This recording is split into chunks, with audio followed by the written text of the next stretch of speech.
En RDC, le syndicat des fonctionnaires se plaint des difficultés des travailleurs à percevoir la totalité de leur salaire dans les territoires sous occupation des groupes armés. L'intersyndicale veut mettre fin à la pratique de prélèvement des commissions sur la paie des agents et fonctionnaires dans le nord et le sud Kivu. Reportage à Manié-Limassy, d'Addisson Gozo, récit Lou Bureau, Pierre Minet. Tous les mois, c'est le même rituel. Louis Kaloumé se rend à la banque avec un mince espoir, celui de pouvoir retirer son salaire d'enseignant. Mais à son arrivée, le constat est toujours identique. Les portes restent fermées. Depuis la chute de Goma aux mains du M23 en janvier 2025, la plupart des établissements bancaires n'ont pas rouvert.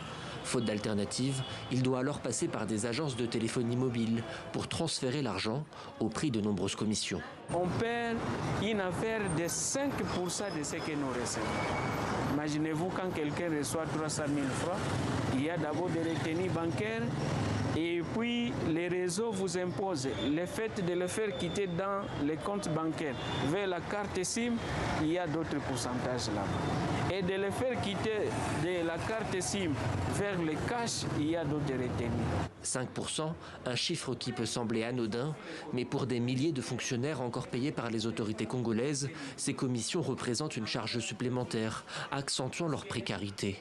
À cela s'ajoutent les retards et les délais à répétition. Pour Kinshasa, qui cherche à maintenir l'unité de l'administration sur tout le territoire, la situation est particulièrement complexe. Comment payer les agents de l'État dans des zones qu'elle ne contrôle plus, où les revenus lui échappent? Le gouvernement congolais reconnaît ces difficultés. Mais le plus important, c'est que ce salaire puisse arriver même en temps de guerre. Parce que ça montre que aucun Congolais n'est oublié par la mère patrie. Et cette situation est amenée à durer. Les banques devraient rester fermées dans tous les territoires occupés afin d'empêcher que des fonds soient utilisés pour financer les rebelles du M23.